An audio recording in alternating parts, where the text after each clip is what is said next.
essas famílias. Mas a noite de hoje aqui, dois grandes amigos, dois grandes companheiros, lá da cidade de Uberlândia, das Minas Gerais, o nosso querido amigo Ina, que é do Grupo Espírita Leon Denis, lá de Uberlândia, e aqui do NEP Francisco de Assis, da Casa Espírita Alvorada de Luz, do Centro Espírita e Assistencial Paulo de Tarso. Meu querido amigo Eliandro Ostorino, quando eu comecei a trabalhar no Alvorada, o Eliandro me ajudou muito, muito do pouco que eu consegui aprender da doutrina espírita, eu devo ao Eliandro, um grande amigo, um grande companheiro, um irmão realmente de fé. Então essas duas pessoas maravilhosas, né, Paulinho? Hoje o estudo está com tudo aqui. Vamos embora. Opa, vamos nessa, sim. Aí as palavras iniciais, né, amigo, aí do William, por favor, e depois do Eliandro. William, por favor, as suas palavras iniciais, querido.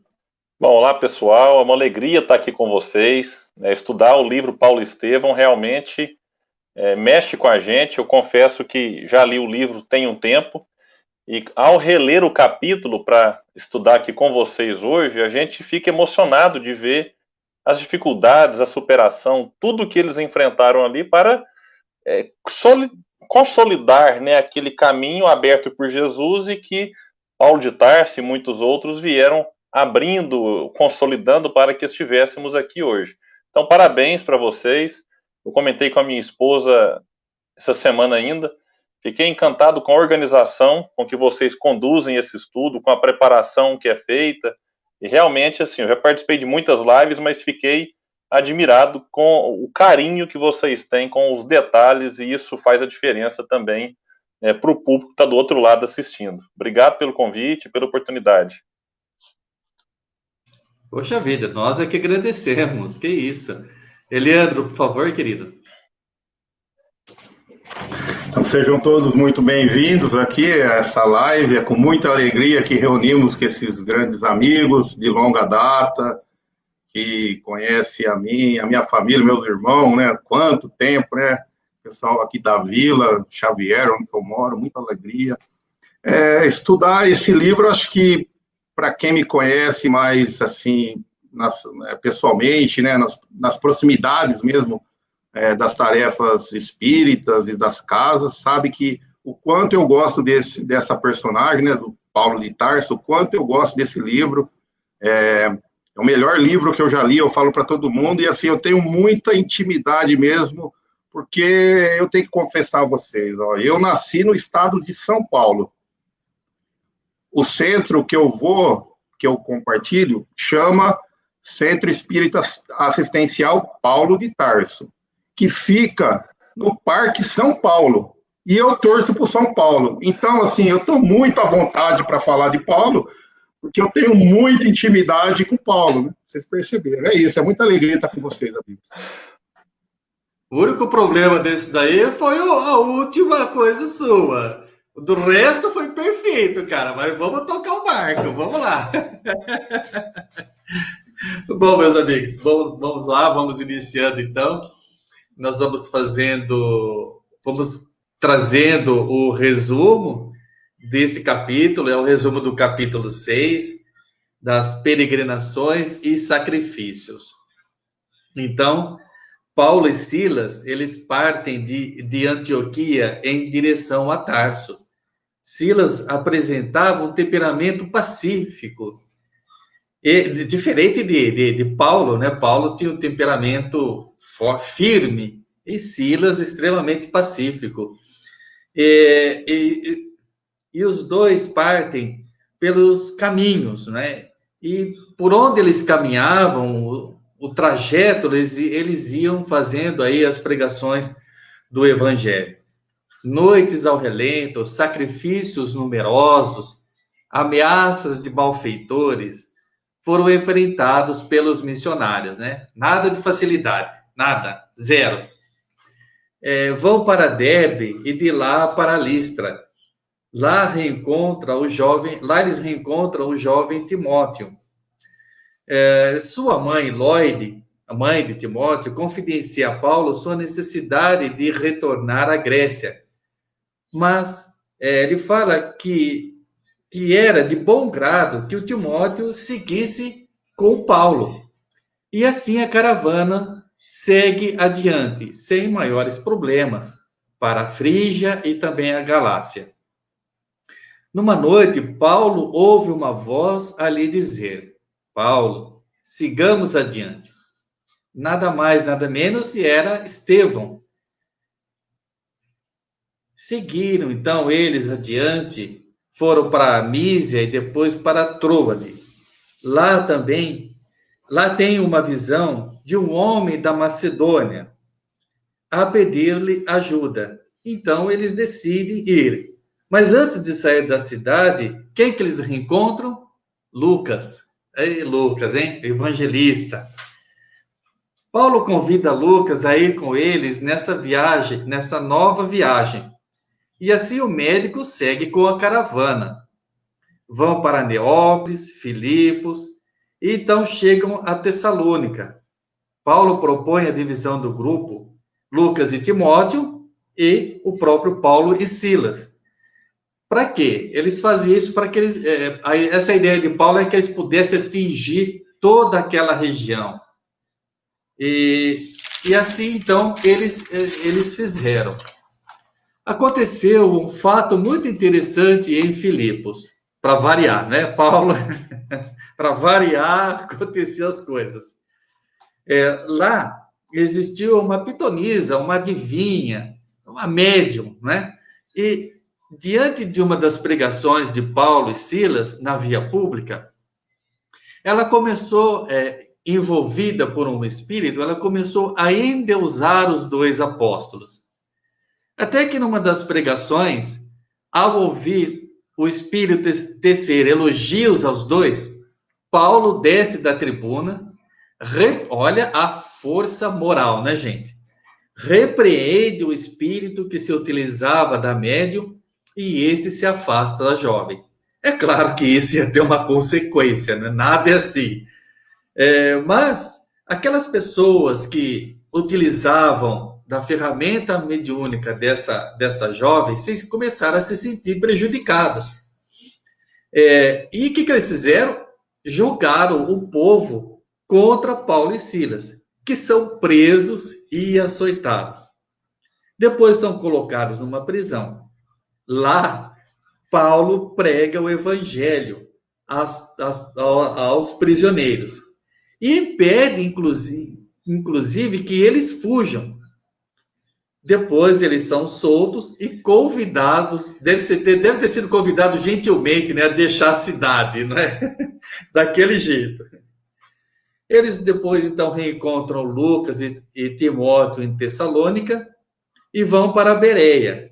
Lá eles são obrigados a deixar a cidade, sem antes Paulo ser preso novamente e açoitado. Paulo pede aos amigos, cansados e doentes, que retornem às suas cidades. E ele decide ir a Atenas, porque era um sonho. Ele acreditava que pelas pessoas, pelo alto nível intelectual de Atenas, ele acreditou que ele seria, que as pessoas iriam ouvi-lo, né? E ele decide, então, ir só para Atenas, acreditando encontrar, olha aí, corações abertos, mas só encontra desdém e frieza nos corações atenienses. É a primeira vez que ele sai de uma cidade sem fundar uma igreja. E ao sair da cidade, chora copiosamente. Quando não chorava refletindo na própria dor, chorava pelo mestre, julgando que ele, Paulo, não havia correspondido à expectativa do Salvador. Pois é, meus amigos. Esse é o resuminho, né, de hoje. E então nós vamos pedindo para o nosso querido Guto Seixas que já coloque aí o nosso primeiro slide para as reflexões da noite. Olha lá. Noites ao relento, sacrifícios numerosos, ameaças de malfeitores, perigos sem conta foram enfrentados pelos missionários que, todas as noites, entregavam ao Divino Mestre os resultados da recolta e, pela manhã, rogavam a sua misericórdia não lhes faltasse com a valiosa oportunidade de trabalho, por mais dura que fosse a tarefa diária. Sempre os nossos convidados, não é? Eu vou pedir para o meu querido amigo Eliandro iniciar. Não, é você, Eliandro. Vou pedir para você iniciar, por favor, as reflexões sobre esse trecho, meu querido. E pronto, microfone aberto. Muito bem. Então, esse trecho que inicia esse livro, o livro é muito complexo, né? Ele é muito de profundidade muito grande. Então, eu vejo aqui que toda vez que tem um capítulo, esse capítulo é legal, tem muita coisa importante, mas todos os capítulos aqui têm reflexões muito, muito boas e de profundidades, né? Esse trecho aqui, ele me remete à ideia do trabalho, né? Paulo, com todas as dificuldades, com todas os obstáculos, as controvérsias, né, da vida cotidiana dele, que ele não só foi boa, mas ele não pregava a boa nova, o evangelho de Jesus, mas ele também tinha as suas atividades profissionais e por aí adiante, que nós já estudamos em outros trechos. E aqui vem a ideia do trabalho. Ele sempre, apesar de todas as dificuldades, ele rogava aos céus que não faltasse a oportunidade de trabalho. O que vem na minha mente, primeiramente, o que é o trabalho? Qual que seria ali a colocação do trabalho? O que Paulo estava falando que não faltasse trabalho para ele, né? E como nós sempre nos recorremos, né, ao livro dos Espíritos, eu fui lá também e recorri a ele e peguei esse trecho do capítulo 3, que vai falar sobre a lei do trabalho, a necessidade do trabalho. Então, na questão 674, Kardec elabora uma pergunta à Pleiade de Espíritos, perguntando sobre a necessidade. A necessidade do trabalho é lei da natureza? E aí a resposta é bem simples, né? O trabalho é a lei da natureza. Por isso mesmo que constitui uma necessidade, e a civilização obriga o homem a trabalhar mais, porque ele aumenta a necessidade, ele aumenta as necessidades e os gozos. Então, às vezes, nós estamos colocando as energias de trabalho em locais, ou colocando a nossa energia numa coisa que, às vezes, é perene. Então, muitas vezes, nós colocamos as nossas energias mais intensas no nosso trabalho profissional. E aí vem a outra questão, logo em seguida dessa, que é lá no Livro dos Espíritos, pergunta: o trabalho só deve ser entendido por ocupação material? A maioria das vezes nós colocamos as nossas energias no trabalho material, e quando chegamos em casa, não temos energia suficiente para outro tipo de trabalho. Qual? Ele vem decorrente dessa resposta, né, da resposta a essa pergunta. O trabalho, por trabalho, só se deve entender as ocupações materiais? E a resposta é bem incisiva: não. O espírito trabalha assim como o corpo. E aí ele complementa de uma forma fantástica, que ele diz que toda a ocupação útil é trabalho. Então, muitos de nós temos vontade de não só fazer o trabalho material, mas fazer o trabalho espiritual. Qual é o trabalho espiritual? Seria toda ocupação útil.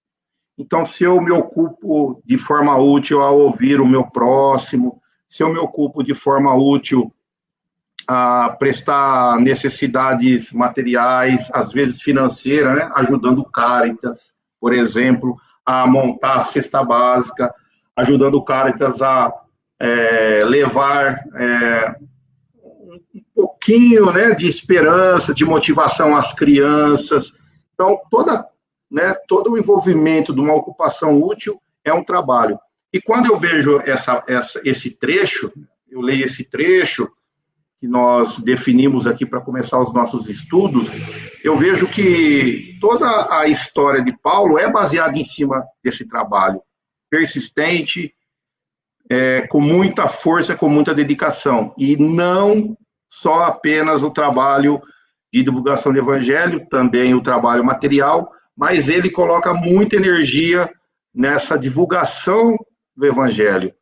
E muitos de nós ainda, às vezes, colocamos mais energia no trabalho material e menos energia no trabalho espiritual, que seria esse trabalho de ocupação útil ou de desenvolver as nossas qualidades, de colocar em prática as nossas virtudes.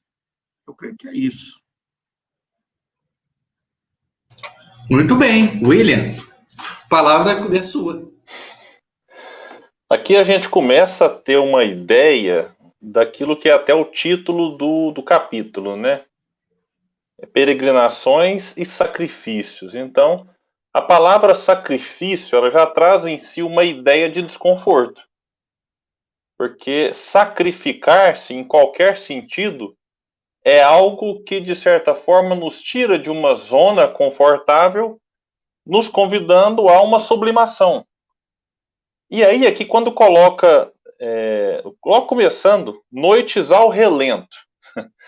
A gente, às vezes, não presta atenção. Eu fui buscar no dicionário, a gente fala relento. Vamos pegar aqui, o que é no dicionário? É ao relento, sem teto, exposto à umidade da noite. Então, era uma das dificuldades que eles enfrentavam. Às vezes, não tinha onde dormir, ou às vezes passava a noite ali caminhando. Então, era uma das dificuldades que eles enfrentavam, e nós falaremos de várias outras aqui, como já foi falado no belíssimo resumo feito pelo Paulinho. Nunca vi um resumo tão bem feito, viu, Paulinho? Você podia narrar livros resumidos, porque seria interessante. E aí a gente começa a entender que esse pessoal, eles encaravam essas dificuldades de uma maneira diferente. É claro que a gente está falando de espíritos preparados, espíritos que foram, digamos que, se acostumando com isso ao longo da sua jornada espiritual. Mas, ao mesmo tempo, não é fácil. Então, isso aqui denota uma perseverança, uma dedicação, característica daqueles primeiros cristãos que foram repassadas para outros ao longo da história e que a gente precisa compreender hoje, no contexto diferente daquela época. Hoje nós não corremos, pelo menos no Brasil, não corremos mais o risco de ser apedrejado ao falarmos em público sobre o espiritismo. Hoje nós não corremos o risco que corriam naquela época, às vezes, de ser preso naquelas ocasiões, por conta daquilo, né, como você já narrou no seu resumo. Mas hoje tem diferentes tipos de sacrifício. Hoje nós temos vastas possibilidades de prazeres mundanos, prazeres materiais, que o lazer, o descanso do corpo faz parte, é importante. Mas, de certa forma, todas as vezes que nos dedicamos aí no Dia das Crianças, levar um brinquedo para uma criança carente, a distribuir uma cesta básica, a distribuir sopa, ao atendimento fraterno, a um grupo de estudo, a estar aqui organizando uma live, é um sacrifício. É um sacrifício dos tempos modernos. Diferente daquele, é óbvio. E hoje, se não podemos mais ser presos, a não ser que a gente faça coisa errada, como alguns religiosos aí de vez em quando aprontam, a gente tem que lidar com outro tipo de pressão da sociedade. Às vezes, o que a gente vê hoje, cancelamento, né?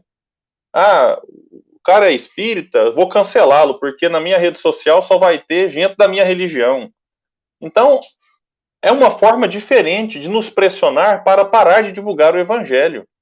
Tem um amigo meu que tem um Instagram, que tem lá mais de 100 e poucos mil seguidores, então, quanto maior o número de seguidores, maior ali o apoio, mas ao mesmo tempo maior o ataque. E ele me manda de vez em quando alguns prints de tela que o pessoal manda no direct para ele, que é impressionante. Eu falo, não acredito que o pessoal... Porque pra gente que às vezes está aqui com as suas páginas pessoais, se não tem o alcance, por exemplo, que ele tem, pensa que não, hoje não tem mais perseguição religiosa, e tem. E aí as pessoas entram para acusá-lo, para atacá-lo, e falam horrores a respeito do canal, que só propaga o bem.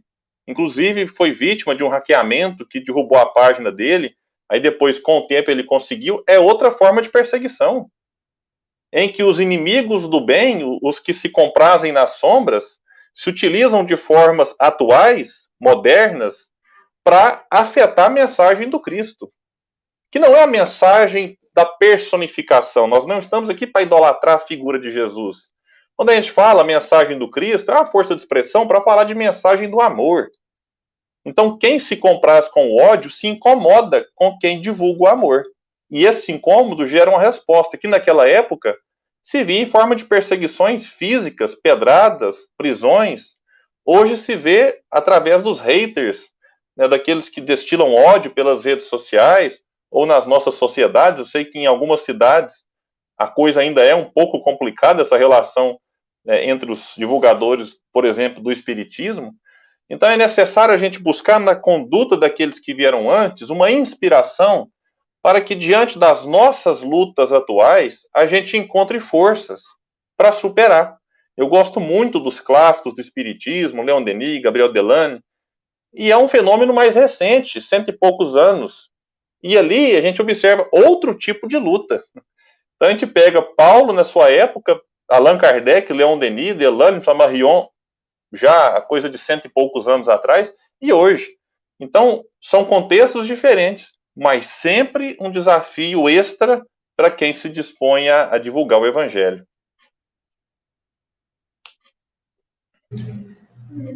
Muito bem, Wilson. Pegar um gancho aqui do que o William falou, de nós pegarmos temos como inspiração a história do livro, até não fazer uma interpretação anacrônica lá de 2000 anos atrás, porque começa o trecho aqui dizendo noites ao relento, que até o William mostrou pra gente. Pega o capítulo 6 da primeira parte do livro, só para a gente fazer uma conexão. É o capítulo onde Estevão estava indo ao Sinédrio para ser interrogado e depois julgado por Paulo.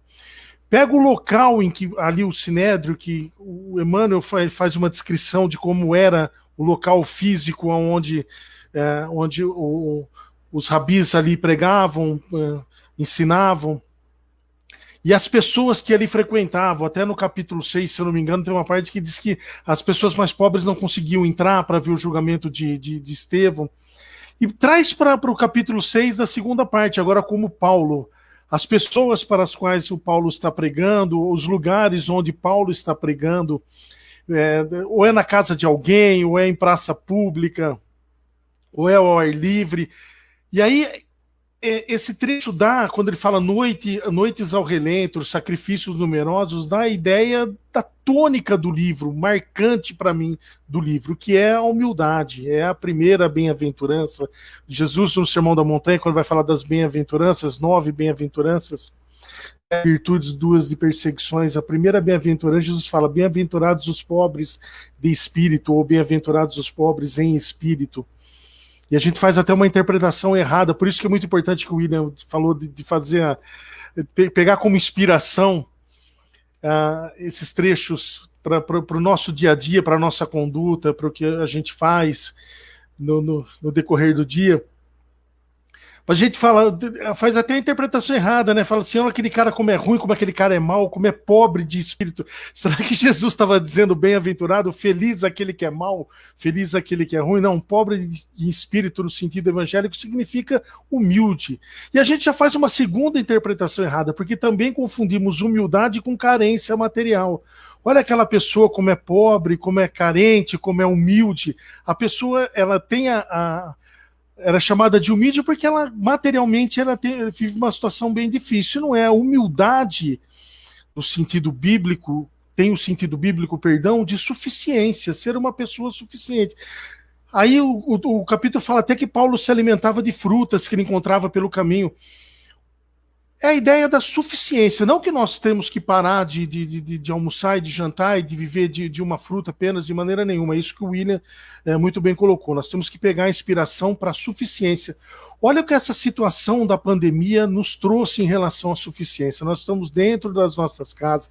Ninguém mais aguenta ouvir falar da pandemia, mas graças a Deus, logo, logo a gente vai superar. A gente vai sair muito mais fortalecido espiritualmente do que quando nela entramos. E uma das grandes lições que a pandemia nos trouxe foi a questão da suficiência. Nós estamos com os nossos salários diminuídos, com os contratos de trabalho suspensos, com a jornada de trabalho reduzida, e nós estamos numa situação que nós temos que racionar as nossas coisas, e estamos também preocupados com as pessoas que sequer têm o mínimo necessário para sobreviver. Quanta ajuda tem recebido, graças a Deus, as entidades, e precisa cada vez mais ajuda, porque a situação piorou bastante do ponto de vista material para muita gente. E uma das grandes lições desse momento tão desafiador que nós estamos passando, uma grande lição que nós vamos tirar de toda essa história é justamente isso. Quando sairmos mais fortalecidos espiritualmente dessa pandemia, aprender a sermos pessoas mais suficientes, a parar os nossos excessos, não sermos egoístas, mesquinhos, aprender a dividir o que a gente tem, não cometer, a hora que sair desse processo de pandemia, os mesmos erros que cometíamos antes nela entrar. E a suficiência vai ficar marcado. Quem conseguir tirar a mensagem, uma das grandes mensagens que a espiritualidade quer nos trazer nesse momento tão desafiador, uma delas é a humildade, a suficiência, e aí Paulo dá um show. Tanto que o Emmanuel, quando fala do capítulo 6 da primeira parte, faz aqui a situação completamente inversa. Paulo, numa situação de humildade, uma situação de extrema suficiência, vivendo do mais simples, do mais básico, e fazendo um grande trabalho para o Cristo, um trabalho maravilhoso que o Eliandro agora comentou aí do Livro dos Espíritos, da importância da lei do trabalho, da importância de trabalhar, que nosso querido Fernando Henrique também já fez aqui um comentário a respeito disso. Mas é muito profundo, realmente. E a grande tônica para mim do livro Paulo Estevão é a questão da humildade e da suficiência. E se você, como é a primeira bem-aventurança, se você não tiver a humildade, você não faz nada em favor do Cristo. Vai lá, Eliane. A Silvia Mello, aqui ela colocou aqui dos comentários, né, que hoje em dia tem muitos atacando as religiões, e nossos irmãos evangélicos promovem essa perseguição, infelizmente. Assim, eu não gosto de ser generalista, né, generalizar, quer dizer, os irmãos evangélicos. Se a gente for na etimologia da palavra, eu também sou evangélico, né? Eu também, porque eu sigo o evangelho, então o espírita é evangélico, o católico é evangélico e assim por diante. Eu entendo o ponto de vista que a Silvia colocou aqui, mas o que a gente tem que tentar dissipar até dentro de nós também, né? É esses preconceitos, porque às vezes nós falamos de outras religiões que perseguem o espiritismo. E se nós formos perguntar, vamos supor, por um bandista ou por outras religiões de cunho de raízes, né, africana, eles podem falar, os espíritas também nos perseguem, etc., e assim por diante. O que nós temos que tentar fazer em nós mesmos é quebrar o preconceito. Uma vez eu ouvi uma frase que me marcou demais, porque eu também tinha muito preconceito com religiões de matrizes africanas. E eu ouvi assim, mas, me falando desse jeito, mas tudo não vem de Deus? Então, eu também sou filho de Deus. E aquilo me desmontou, por quê? Porque, às vezes, nós vamos com uma certa arrogância, né, com uma certa prepotência, de termos algum conhecimento, entre aspas, porque estudamos a doutrina, conhecemos, né, toda essa filosofia espírita, do intercâmbio, etc., e queremos ter uma supremacia sobre as questões espiritualistas, e isso veio e me quebrou, porque tudo vem de Deus. Então, se tudo vem de Deus, eles também, qualquer um vem de Deus, somos todos irmãos, e por aí vai. E quando nós temos essa consciência de a cada dia um pouquinho mais, exigindo de nós mesmos, né, não termos esses preconceitos para que nós também não sejamos agentes de perseguições, isso faz com que a nossa atitude, isso faz com que os nossos exemplos, não na palavra, mas nos atos, também sirvam de exemplificação para aqueles que estão nos vendo à nossa volta, e é isso que o Paulo vem trazendo, né? Ele não só deixou um os ensinamentos, mas ele exemplificou esses ensinamentos, tal qual como Jesus fez. Uma outra coisa, Paulinho, peraí, só dá uma licencinha para eu voltar aqui. Eu peguei um trechinho de um livro aqui que é de um livro conhecido, chama Vinha de Luz, que é um livro de mensagem, né? Do Chico Xavier, psicografia de Chico Xavier, trazido por Emmanuel. É isso? Não. É trazido por... É isso mesmo, pelo Espírito Emmanuel. Ele fala o seguinte, nesse trecho, que é muito legal. Ele fala sobre o trabalho, que a oportunidade de trabalho no presente, no hoje, é uma bênção dos poderes divinos, e que ninguém se ache na crosta do planeta, da Terra, em excursão de prazeres fáceis, mas sim em missão de aperfeiçoamento, que a justiça não é a ilusão e que a verdade superará toda a gente. Então Emmanuel vem falar para nós aqui que nós estamos em excursão aqui, nós temos as nossas pequenas missões, cada um tem a sua, e essas missões que podemos chamar de ocupações úteis, de trabalho, ou qualquer nome que a gente for dar, está aí para a gente poder fazer, cumprir, né, os desígnios do Pai através das nossas ações. Paulinho, deixa eu só fazer mais um breve comentário. Eu queria só pegar um ponto que é importante, que pela manhã eles pediam, rogavam misericórdia, pedindo trabalho. E o trabalho aparecia, seja o trabalho para o sustento, seja o trabalho de pregar o evangelho, de vivenciar o evangelho. E à noite, né, no gesto de humildade, muito bem reforçado pelo Ilcinho, eles entregavam a Jesus os resultados. E aqui eu queria só fazer uma analogia desse fluxo, desse movimento, com o movimento do Mar da Galileia, né, que ele recebe a água do Rio Jordão e não fica com ela. Passa pelo Mar da Galileia, e aquilo representa vida animal, vida vegetal. E o Mar da Galileia, que não é um mar, é um lago, é um lago vivo. Em contrapartida, o Mar Morto recebe a água e fica. Então ele não devolve para a vida. Então esse fluxo de Paulo aqui, daqueles que o acompanhavam, é muito interessante, porque ele recebe e devolve. Ele recebe e devolve. Então passa por Paulo, né? O auxílio vem do alto, Paulo é um instrumento, um embaixador do Cristo, e depois ele devolve aquilo para o Cristo. Então é interessante esse movimento que exige humildade, porque o orgulhoso fica com os resultados, né? Recebe o benefício do alto, acha que aquilo é fruto só da sua própria dedicação, o que não deixa de ter o percentual muito importante da sua dedicação, mas ele não reconhece que o trabalho é do alto, que o trabalho é do Cristo. E ao ficar com o resultado para ele paralisa o fluxo e a sua atividade pode ficar viva por um tempo, mas depois morre. Assim como o Mar Morto não representa, não tem vida. Muito bem lembrado, William. E quando eu peguei esse trecho aqui, que logo no início, vocês já comentaram, noites ao relento, sacrifícios numerosos, ameaças de malfeitores, perigos sem conta.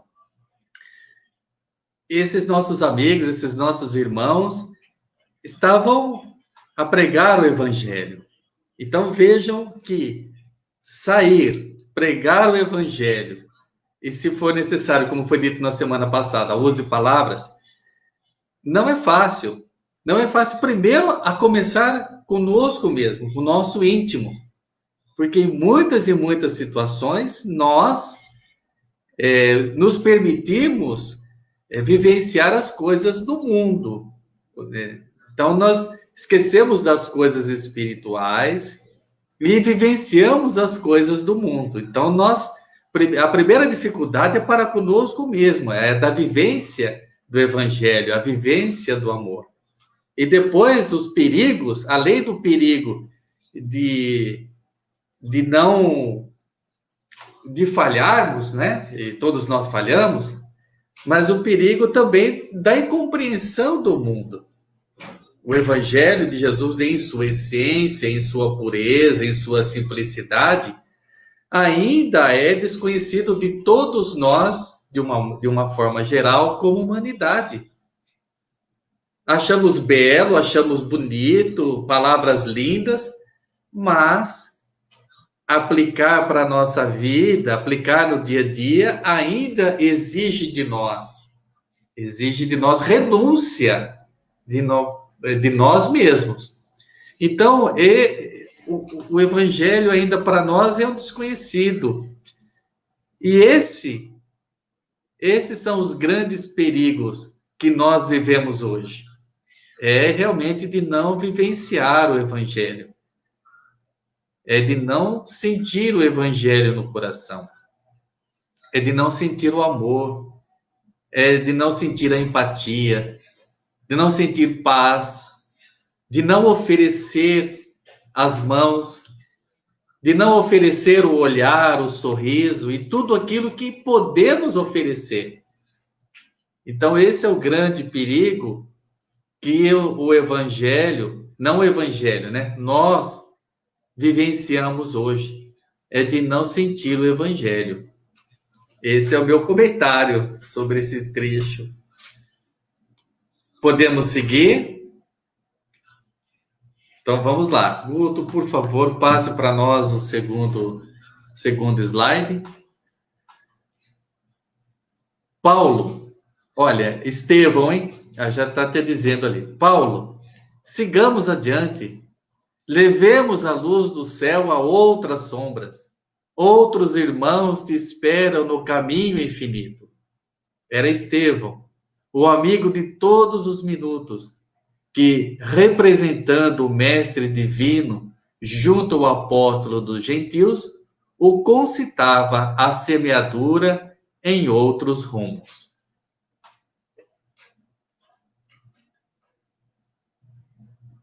William, por favor, vamos começar por você agora. Aqui é interessante, amigos, e a todos que nos acompanham, é que Estevão, ele convida Paulo justamente assim, vamos para outras dificuldades, né? Porque ele não fala assim, vamos pregar para os convertidos. Vamos levar luz a outras sombras. É mais ou menos assim, vamos cutucar mais uma caixa de marimbondo ali e ver o que sai dela, né? E vai sair marimbondo, vai sair ferroada, vai sair dificuldade. Mas a essência do evangelho é essa. Jesus não veio para os sãos, mas para os doentes. E quando eu li esse trecho aqui, refletindo para a nossa palestra aqui hoje, para o nosso estudo, eu me lembrei do livro Luz Acima, psicografia do Chico, pelo espírito Irmão X, Humberto de Campos, e o capítulo 4 chama Nos Limites do Céu. E aí a gente vai ter lá um fato interessante, porque um espírito que se julgava extremamente iluminado chega ali nos limites do céu. Claro que aqui tem toda a coisa, né, que Irmão X coloca, daquele estilo dele até um pouco cômico, mas sempre com um fundo moral importantíssimo. E aí o espírito que estava, vamos dizer assim, no portão do céu, começa a fazer umas perguntas para aquele espírito que tentava ingressar, porque percebeu que tinha um detalhezinho ali que não estava legal. E ele vai perguntando, você desenvolveu paciência? Sim. E a fé? Também. E a caridade? Ele tinha feito tudo. Aí o espírito, o porteiro lá, pensou, mas eu não estou conseguindo entender que tem um detalhe que está errado. Aí ele vai e pergunta assim,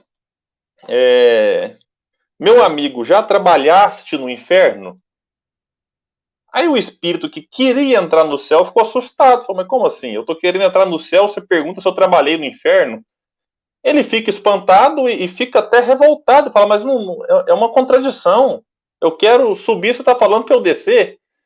E aí o espírito benfeitor traz uma frase que eu já até brinquei. A gente tinha que escrever essa frase assim para estar estudando, refletindo, lendo. que diz assim: sim, meu amigo, acentuou o preposto divino, o bem é para salvar o mal. O amor foi criado para que amemos. A sabedoria se destina em primeiro lugar ao ignorante. A maior missão da virtude é eliminar o vício e amparar o viciado. Por isto mesmo, o céu não perde o inferno de vista. Então, trazendo isso para a lição aqui do momento, né, de que adiantaria Paulo ter a capacidade que tinha, o conhecimento que possuía, a vivência que já havia adquirido, se não fosse para levar isso justamente aos ignorantes? Então não adianta alguém possuir grande sabedoria e ficar só para si mesmo. É aquela ideia de Jesus, não adianta pegar a candeia e colocar sobre o alqueire. É preciso, né, iluminar. Não faz sentido esconder uma luz embaixo da cama, uma luz sobre o velador. É necessário colocar essa luz à disposição daqueles que estão na sombra. E é esse o convite que Estevão faz a Paulo. Né? Vamos peregrinar, vamos caminhar, vamos em busca daqueles que precisam. E a gente viu já no resumo que dava certo, chegava em muitas cidades e fundava igrejas, mas às vezes a coisa não dava certo. E lidar com os sucessos e os fracassos da empreitada faz parte. Mas o que a gente não pode é abrir mão da relação justamente com esses que necessitam das nossas orientações. Nossas que eu digo, daqueles que se dispõem minimamente a ser aquilo que Emmanuel vai chamar no livro Caminho, Verdade e Vida, embaixadores do Cristo. Que numa maior expressão, como Paulo, ou numa menor expressão, como cada um de nós que aqui estamos, ou aqueles que nos assistem e que também são embaixadores do Cristo, porque embaixadores do Cristo não é só aqueles que pregam o Evangelho, como vocês narraram aqui no estudo anterior, mas aqueles que vivenciam o Evangelho. E a vivência do Evangelho não deve se dar apenas entre aqueles que já vivenciam, mas é importante que a gente leve essa vivência para aqueles que não querem o Evangelho. De novo eu reforço, não o Evangelho como religião, como obrigação de seguir o Cristo, mas o Evangelho no sentido do amor. Isso é importante. Por isso eu valorizo, a gente falou, teve um comentário aqui em relação aos irmãos evangélicos, mas tem uma atitude neles que, aliás, tem várias atitudes deles que me chamam a atenção e que me inspiram e que servem de alerta para nós espíritas. Porque os irmãos evangélicos têm um trabalho com presidiários exemplar. Eu já conversei com várias pessoas que passaram ali um tempo em vários presídios, e a presença dos evangélicos nas cadeias públicas, nesse momento de pandemia agora não, mas ela é assim, muitos presos, realmente lá tem até presídios com alas daqueles que têm bons comportamentos. Existe uma relação muito forte disso com aqueles que, de certa forma, dentro da própria cadeia, fazem aquilo que se chama de conversão. Porque eles estão lá nas penitenciárias levando a luz do Evangelho na sua interpretação, que a gente concorda em muitos aspectos, discorda de outros, mas é um esforço. Então é importante a gente destacar que a gente precisa refletir muito nessa de levar um pouco da luz que a gente tem acesso, que a gente não tem uma luz, nossa, que luz que o Eliandro, que o Paulo, o Wilson e o William têm, mas uma luz que a gente tem acesso, e de permitir que outros acessem esta luz, que pode ser intermediada por nós. Então, esse é um ponto que me chamou a atenção aqui. Eliandro? O trecho que me chama, assim, o ponto, né, desse trecho que me chama muita atenção é que Paulo, ele sempre pensou que fosse Jesus conversando com ele. Então, como ele teve aquele encontro, né, que já foi estudado aqui lá na estrada de Damasco, toda vez que ele sentia a presença de um benfeitor, ou a intuição, ou ouvia a voz, ele achava que era Cristo falando diretamente com ele.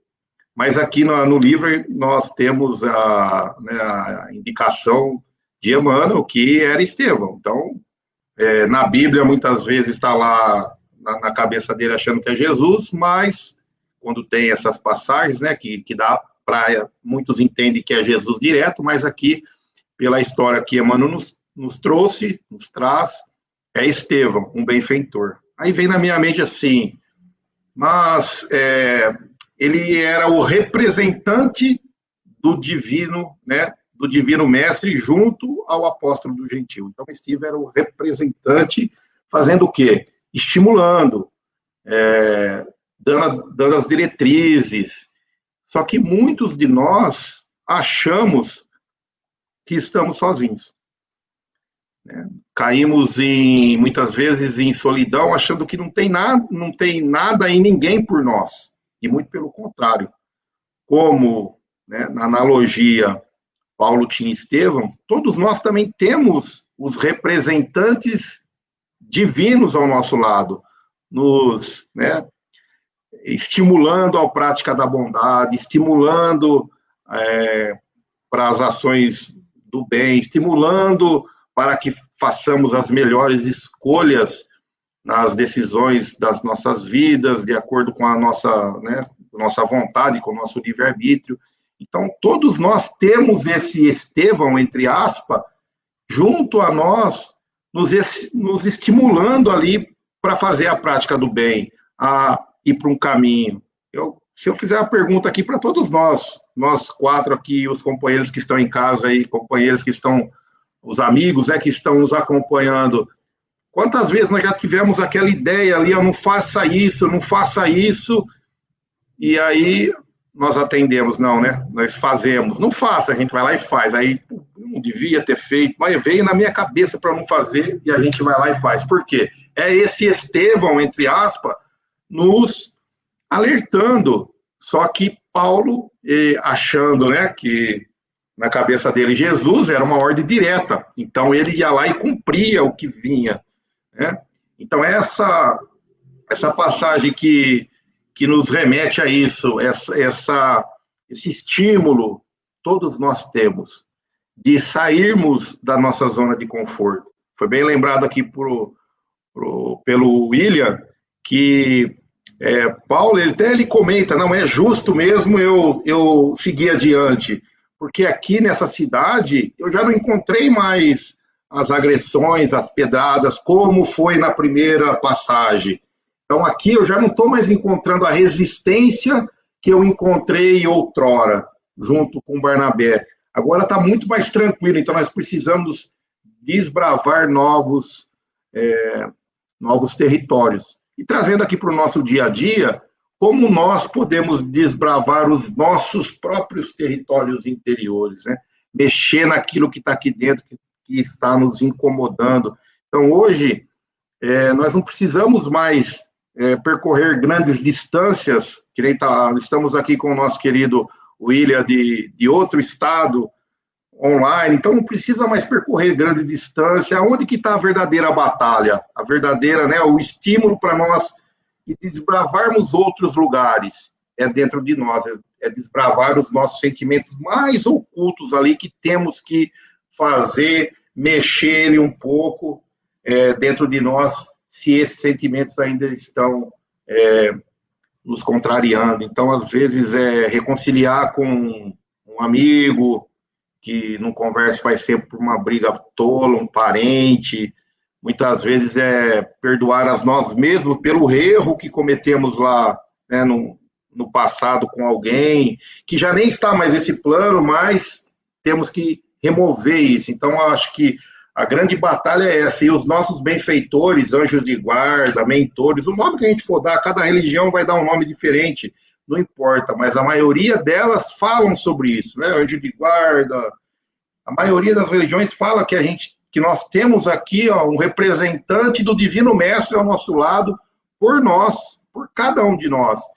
E nós temos que ter olhos de ver e ouvidos de ouvir esses representantes que nos auxiliam diariamente, com intuição, com boas energias, e quando nós estamos nessa sintonia de conseguir fazer essa conexão e esse entendimento, Isso nos auxilia no nosso dia a dia, para as nossas tomadas de decisões e para que nós possamos seguir num caminho que nos levará mais próximo de Jesus num tempo menor. Wilson? Falar o quê, né? Depois desses dois comentários, esmiuçaram bastante. Eu, quando li esse trecho, que Estevão diz levar a luz a outras sombras, eu me remeti lá ao Evangelho de Mateus, capítulo 13, parábola do semeador. Jesus falando, né? Saiu o semeador. Jesus não falou saiu um semeador, saiu o semeador. A gente entende o semeador como Cristo, né? Pregar o Evangelho, pregar os ensinamentos. E essa dinâmica do semear que a parábola nos traz é a dinâmica de como o Paulinho citou Francisco de Assis agora, né? E de pregar o Evangelho, se necessário, use palavras, que o Fernando Henrique postou. Cuidado com a sua vida, porque pode ser o único evangelho que as pessoas estejam vendo. E a dinâmica do semear, a dinâmica de levar luz a outras sombras, é a dinâmica de praticar o bem, de fazer o bem, a dinâmica do exemplo, a dinâmica realmente da conduta verdadeiramente evangélica, a conduta do evangelho. Não apenas as palavras. O que Francisco de Assis fala é uma grande verdade. Se necessário, use palavras, mas a grande mensagem você leva pelo exemplo. As crianças aprendem com os pais também muito pelo exemplo dos pais. Nós vamos à casa espírita, nós vamos às pessoas que nós gostamos de ouvir falar, não só porque tem uma grande oratória, mas porque na vida pessoal dela, ela faz o que ela fala. É esse grande desafio que nós temos. Eu já disse na semana passada, veio essa questão dos evangélicos. A religião, ela não nos torna melhor nem pior que ninguém. A religião é um instrumento pelo qual nós temos a certeza que estamos no caminho certo, no caminho correto. Muita gente encontra o caminho correto fora do espiritismo. Muita gente encontra o caminho que leva até Deus dentro do catolicismo, dentro de uma igreja evangélica. Comentei até semana passada que muita gente encontra o caminho o caminho do bem, mesmo sem acreditar em Deus. E nós temos que respeitar. Nós temos que, o mínimo que nós podemos fazer quando nós estamos diante de uma pessoa que professa uma fé diferente da nossa, é o respeito por essa religião. E levar luz às outras sombras, como o William comentou, dos evangélicos dentro de presídios, até mesmo se você pegar o projeto de terapêutico para dependência química, 99,9% das pessoas que conseguem ficar longe da droga por um tempo considerável estão atreladas a uma religião. O fator da espiritualidade, o fator da religiosidade é muito importante no tratamento da dependência química. A grande maioria nós temos estatísticas, a grande maioria das pessoas que conseguem ficar um tempo grande afastado das drogas são evangélicos. São evangélicos. É aquela coisa da disciplina que traz a igreja evangélica em relação a isso.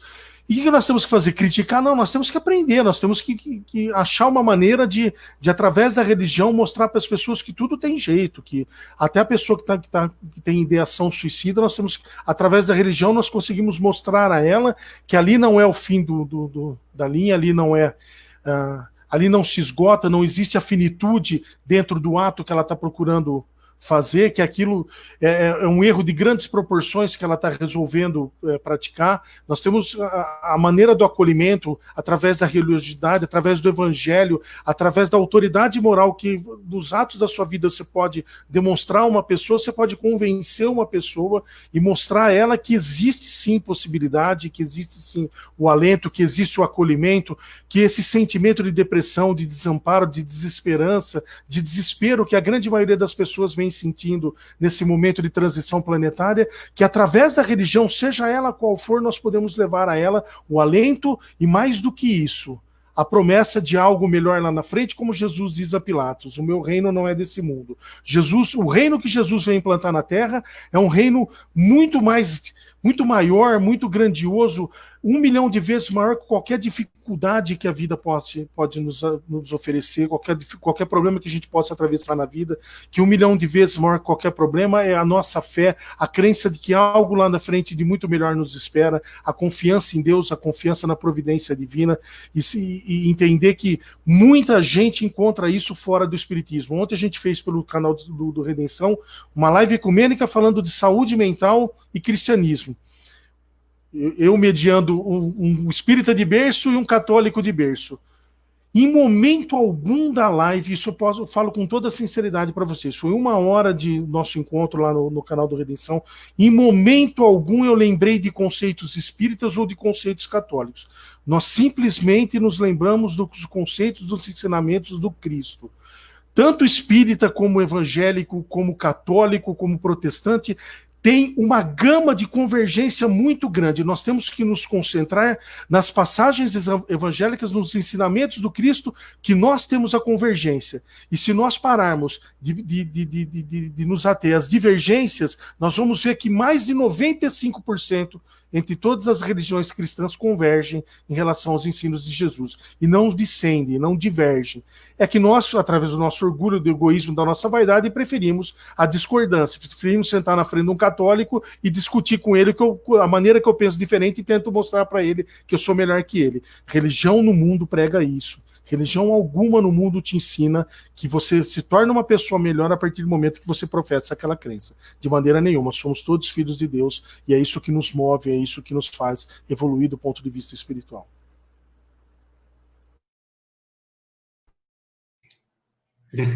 Vamos lá, Helena. Eu queria entrar um pouquinho nesse assunto que o Ilcinho estava falando, porque se nós pegarmos e fazermos a analogia da época de Paulo, né, onde que ele estava com uma doutrina e tinha uma resistência grande, porque tinha uma outra religião ali, né, no seio ali, milenar, né? Você imagina como que deve ser difícil, né? Há milênios vendo aquela religião e de repente tem que dar uma guinada em alguns conceitos. E é muito difícil isso, porque ia sair de um patamar onde que a atitude era mais, vamos falar assim, era mais o centro, né, das leis, né, que era a lei mosaica, os 10 mandamentos, que era mais negócio de comportamento, não faz isso, não faz aquilo, e tendo uma mudança para uma lei mais sentimental, né, do amor, do perdão, né, de perdoa o seu inimigo, de ame o seu próximo. Então, assim, sai de um negócio meio comportamental, que os fariseus tinham muito, né, de fazer toda aquela parte exterior, e vem Jesus nos ensinando a parte interior.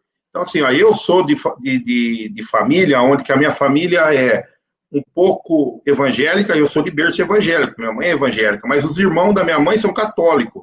A minha avó é evangélica e eu sou espírita, meus irmãos são evangélicos. Então, assim, quando nós começamos a defrontar, vamos assim falar, ou comparar, nós só mudamos as palavras. Basicamente é isso. É alguns pontos de divergência, que nem o Wilson falou, mas a maioria é convergência.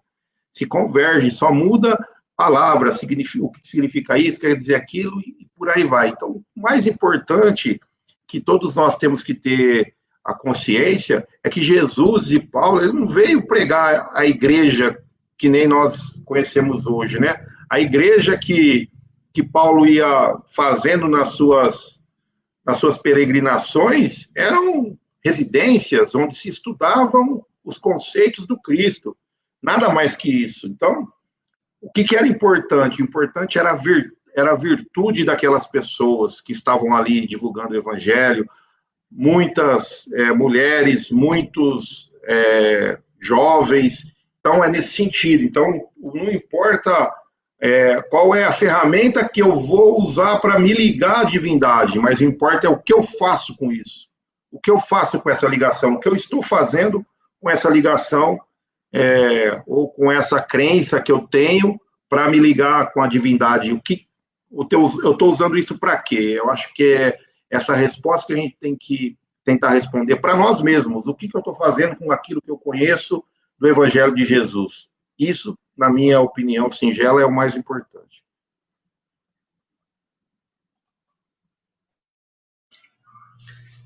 Eu só gostaria de trazer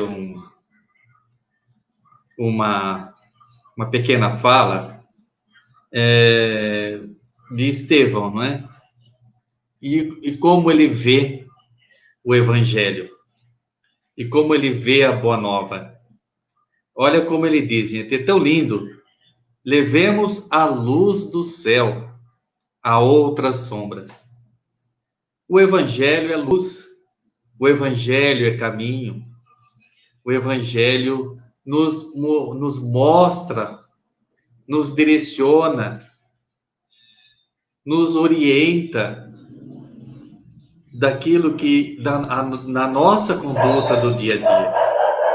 Como foi dito aí, para quem tem olhos de ver e ouvidos de ouvir, o Evangelho realmente é a luz do céu. Porque ele veio nos mostrar, veio nos falar, aqui está certo, aqui não. Siga por esse caminho, mude o conceito, busque a paz. Novamente, eu vou repetir. Busque a paz, perdoe, ame o seu irmão, ame o seu inimigo. Não é a luz que vem do céu? Não é o amor de Deus? Não é o que Deus quer de nós? Não é uma proposta de Deus para todos nós? Não é o que Deus espera que façamos uns pelos outros? É por isso que o Evangelho é a luz do céu, porque é a vontade de Deus, é a vontade do Criador para com as suas criaturas. É isso que eu queria deixar. Vamos seguindo, então? Vamos lá. Guto, por favor.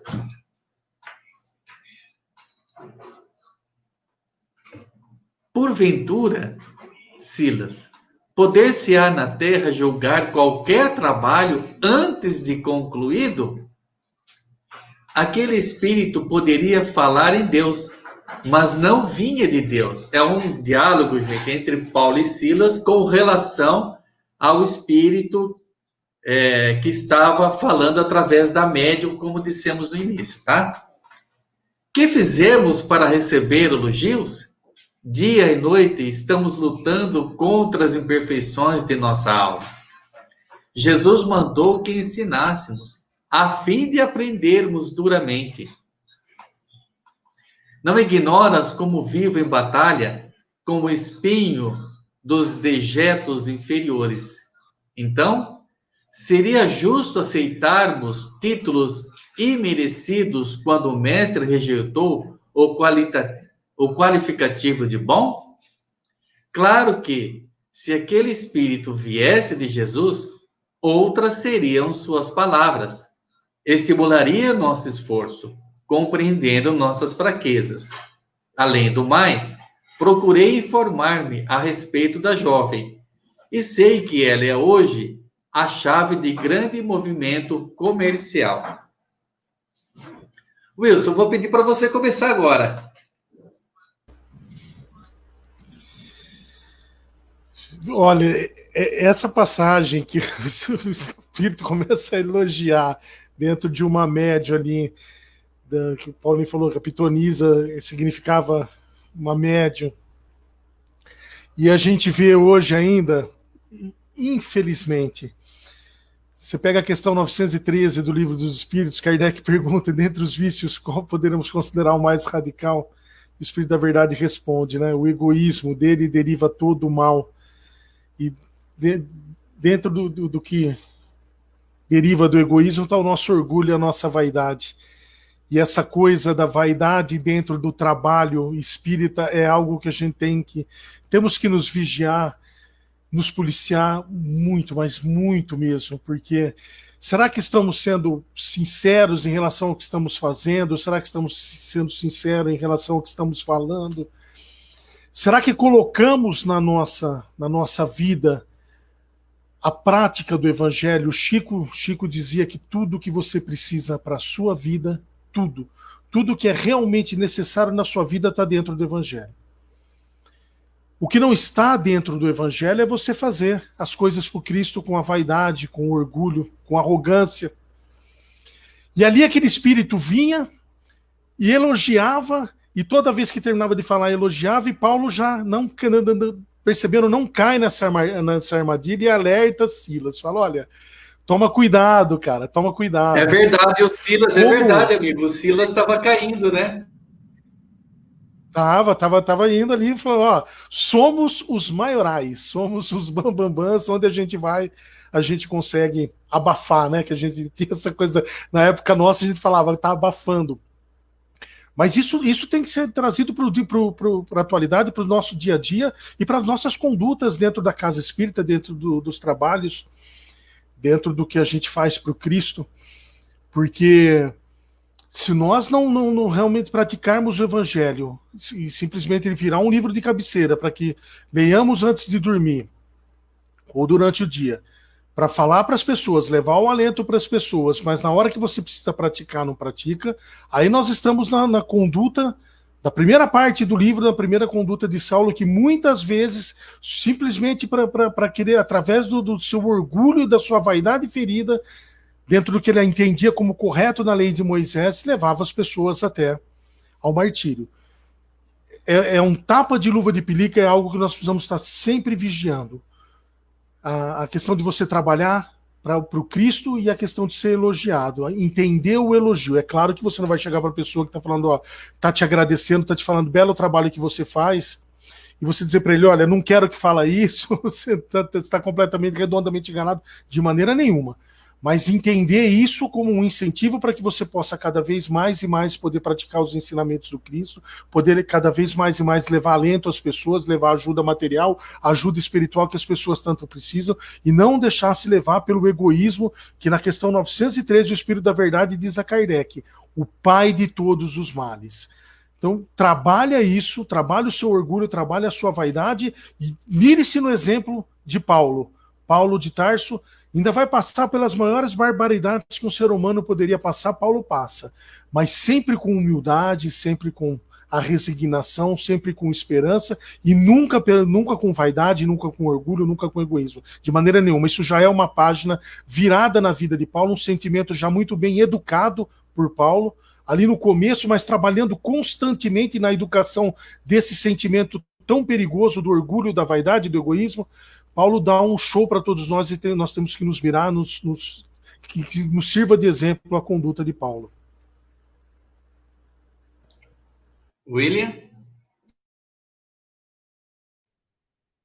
Muito bem colocado, Wilson. E só para ler aqui um trechinho do que a pitonisa falou quando eles chegaram lá.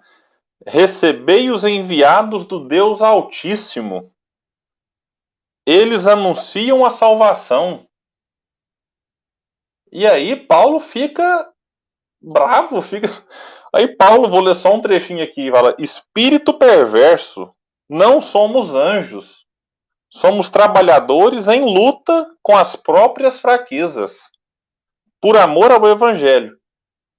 Então, Paulo, que na nossa concepção era um enviado, né, do Cristo enviado de Deus, portanto, Paulo estava ali para falar das coisas de Deus. Então, e Paulo recusa.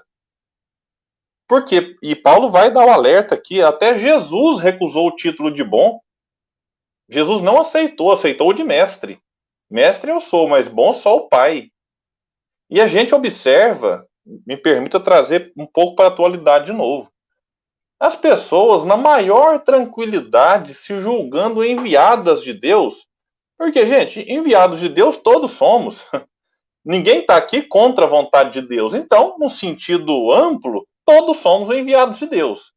Mas tem gente que inclusive, fala coisas absurdas por aí e se julga e se apresenta como um enviado de Deus no sentido profundo da palavra.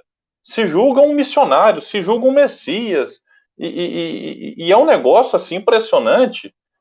que choca, muitas vezes, não só o movimento religioso, mas já que nós falamos dos ateus aqui agora há pouco, aí a gente vai observar um movimento curioso na sociedade, em que os ateus têm que defender algumas situações que os que se julgam enviados de Deus se posicionam contra. E que Jesus, nessa situação, talvez ficaria do lado dos ateus, porque em algumas situações, aqueles que são detentores do título de cristãos e que se definem como enviados, missionários e tudo mais, nada mais fazem do que criar confusão e fazer uma má propaganda daquilo que realmente é o cristianismo na sua essência. Então, esse alerta que Paulo faz aqui para a idolatria vai num sentido duplo. A idolatria que eventualmente a gente pode receber, seja através dos elogios, como bem colocado pelo Wilson, e a gente lida muito mal com os elogios, e ele colocou muito bem, porque às vezes a gente até constrange as pessoas, colocando-as em situações delicadas. A pessoa chega, olha, gostei da sua reflexão, da sua live, da sua palestra, do que você fez. Aí a pessoa está explodindo de vaidade por dentro, mas para não transparecer a vaidade, ela fala, meu irmãozinho, não fala isso não, mas aquilo tá doida para falar mais. Então, Raul Teixeira, uma vez, falou numa palestra que, olha, a gente tem que lidar com naturalidade em relação ao elogio. Eu sou elogio, obrigado. Mas, intimamente, compreender que somos, como vai dizer Paulo aqui, muito, entre aspas, devedores. E muito fragilizados. Porque Paulo vivia com as dificuldades que ele vai colocar aqui. Não ignoras como vivo em batalha com os espinhos dos desejos inferiores. Paulo, mais na frente, vai dizer que o bem que eu quero eu não faço, mas o mal que eu não quero, esse eu ainda faço. Então, Paulo era alguém que estava ali numa constante construção. Então, é necessário a gente tomar muito cuidado. Inclusive com os elogios que eventualmente vêm do mundo espiritual através de médiuns. Em que a gente vai no centro, visita, de repente um médium nos chama, o guia está aqui falando que você está cumprindo muito bem sua missão, que você é um missionário. Opa! Será que um guia de fato falaria isso? Porque Paulo vai dizer, se fosse em nome de Jesus, estimularia nosso esforço, compreendendo nossas fraquezas. Então, se vem um espírito aí, cuidado, viu? Ô, William, o vaso escolhido. É? Você é o vaso escolhido. Pode continuar. Então a gente tem que tomar muito cuidado com essa idolatria que recebe, seja dos encarnados ou dos desencarnados, e com a idolatria que nós criamos em relação aos outros. Eu vejo muito no movimento espírita, as pessoas falam assim, puxa, mas me decepcionei com fulano. Por quê? Ah, mas é porque criou uma expectativa alta, não é santo, não é anjo, vai falhar, vai errar. O problema é que a gente idolatra, cria ali um ídolo, e daqui a pouco aquele ídolo tem um posicionamento diferente do que a gente concorda, e às vezes pode estar errado mesmo. Mas, poxa, e daí? A gente vai esperar do mundo de provas e expiações, encarnado, habitado por espíritos encarnados aqui, muito fragilizados. Somente comportamentos sublimes? Estamos longe disso, então, aí eu vou cancelar o fulano. E aí cancela o palestrante espírita, tudo que ele fez na vida, dependendo de uma opinião. Aí a gente desconstrói tudo. Por conta de um posicionamento, às vezes político, às vezes de um evento, às vezes de uma fala, que ele se equivocou no ponto de vista doutrinário, defendeu uma tese que, no ponto, contraria Kardec, poxa, ele falhou. Ou ele não compreendeu bem e achava que aquilo era verdade, daqui a pouco ele vai ver que não é e vai desconstruir aquilo com o tempo. O problema é que a gente cria ídolos e depois se frustra com esses ídolos. Então, a gente tem que tomar muito cuidado nesse movimento duplo aí da idolatria que vai e vem. Leandro. Então, ouvindo os colegas aqui, veio assim uma história que eu já repeti algumas vezes, que eu ouvi do grande palestrante espírita, né, professor físico, professor já aposentado lá do Rio de Janeiro, Raul Teixeira. Então, Raul Teixeira conta que quando ele era novo e ele ia fazer, né, as suas palestras, que quem já ouviu Raul, as palestras são muito boas, né? e as pessoas aplaudiam ele, né? No final da palestra, aplaudia aquele monte de aplausos, aquele monte de agradecimento, de elogios, que é o que nós estamos fazendo aqui. Ele não sabia o que fazer. Então, ele perguntou para o benfeitor espiritual dele, conhecido como Camilo, como que ele tinha que reagir. Aí Camilo, né, com muita sapiência, ensinou ele, falou assim, ó, toda vez que você fizer alguma coisa e sofrer, e vier um elogio, vier aplausos, você pega e direciona a Jesus, porque só foi através dele que você, né, atingiu aquilo. E quando você errar, você direciona a você mesmo, porque Jesus não erra. Então, é justamente isso. Quando a gente receber, estando numa tarefa, a gente não vem de nós, né? Não é só nosso. É todo aqui um amparo, uma assistência, e temos que tomar muito cuidado com isso, porque a linha é muito tênue, né? Entre a gente se perder na vaidade, no orgulho, né, de achar que, né, tá podendo, e isso é um pouco dessas sombras aí que nós falamos nos trechos passados, que Paulo ia levar, né, o evangelho para quem tinha sombras, né? Então eu vejo que as sombras ainda também perseguia Paulo, que nem o William falou, pelos espinhos dos desejos inferiores. O que será que isso representaria para Paulo, né? Esses espinhos dos desejos inferiores?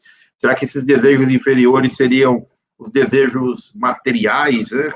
Que ele já, naquela época, naquele estágio que ele estava, ele já considerava como uma coisa inferior. Por quê? Porque ele não estava buscando algo da espiritualidade dele, né? Algo espiritual, ou algo que a gente vai levar para os reinos dos céus, o nome que a gente for dar não importa. Então, que nós tenhamos essa capacidade de receber o elogio ou a crítica da mesma forma. É muito difícil isso. Acho que a maioria de nós gostamos daquelas pessoas que nos auxiliam, né? Que nos ajudam, os amigos. Então, nós achamos que os amigos nos ajudam, mas nós vamos trabalhar melhor com esse orgulho, com essa vaidade, quando todos nós entendermos que aqueles que nos ajudam, às vezes, o inimigo nos ajuda mais do que o amigo, né?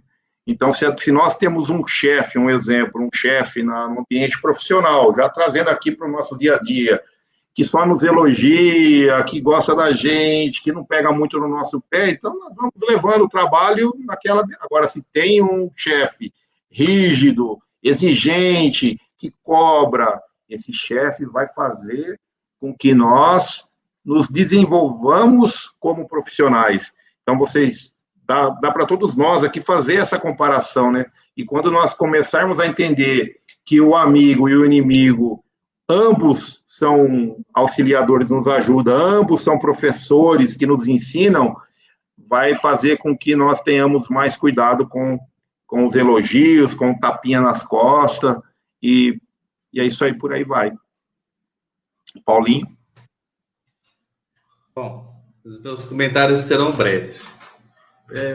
Eu vejo que a primeira questão para evitarmos subir a cabeça o elogio é termos a consciência de que o trabalho não pertence a nós. Ele pertence a Deus. Toda obra pertence a Deus. E que nós, todos aqueles que trabalham, são apenas meros instrumentos do Senhor. E que se nós não fizéssemos, outros fariam. Então, a nós é uma oportunidade de fazer algo. Tendo essa consciência, nós vamos lidando com a questão do aplauso, do elogio, de uma forma mais tranquila. E eu gostaria apenas de trazer um pedacinho de Paulo, porque ele diz assim, olha, porventura, Silas, poder-se-á na terra julgar qualquer trabalho antes de concluído? Por que ele fala isso? Porque ele sabe que ele pode errar. Não é? Que ele sabe que enquanto ele estiver aqui, ele sabia que enquanto ele estivesse aqui, realizando o seu trabalho, que ele estava sujeito a erros, a quedas. Tanto é que ele do vaso escolhido, mas ele fala que é um vaso de barro, porque o barro, se cair no chão, quebra, racha, quebra. Então ele tinha essa noção, sabia que ele poderia falhar. Por isso ele ficava sempre muito atento. Por isso ele ficava sempre ligado, não permitindo que essas situações da pitonisa, da médium, pudesse influenciá-lo. Então, é um alerta para todos nós que, de uma forma ou de outra, militamos dentro dessa ou daquela ou de qualquer outra religião ou doutrina. Ficarmos atentos, mas principalmente, gente, ter consciência de que a obra não pertence a nós, pertence a